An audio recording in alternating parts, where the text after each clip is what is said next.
ভারতের গোয়া এবং কর্ণাটক রাজ্যের সীমান্তে অবস্থিত প্রাকৃতিক সৌন্দর্যে ঘেরা এক অপূর্ব ঝর্ণার নাম দুধসাগর ঝর্ণা, যার অর্থই হলো দুধের সাগর। পাহাড়ের বুক চিরে সাদা দুধের মতো জলধারা যখন প্রবাহিত হয়, তখন দূর থেকে মনে হয় যেন পাহাড় বেয়ে দুধ পড়ছে।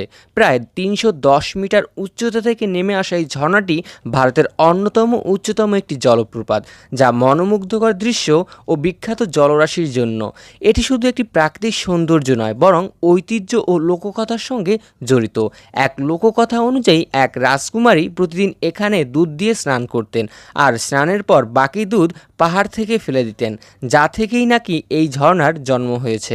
এই অসাধারণ ঝর্ণা সবচেয়ে বেশি বিখ্যাত হয়েছে বলিউডের কিছু জনপ্রিয় সিনেমার দেখানোর মাধ্যমে। সবুজ বন, পাহাড়ি ট্রেন ট্রাক আর বিশাল জলধারা একে বিশ্বের অন্যতম দর্শনীয় পর্যটনস্থলে পরিণত করেছে। প্রাকৃতিক ও রহস্যের মিলনে গড়া এই জায়গাটি এখন প্রকৃতিপ্রেমীদের একটি ড্রিম ডেস্টিনেশন। এরকম আরও নিত্য নতুন ভিডিও পেতে, জানা অজানার ভিডিও পেতে আমাদের এই ভিডিওটিতে একটি লাইক দিন এবং ইউটিউব চ্যানেলটি সাবস্ক্রাইব করুন। ধন্যবাদ।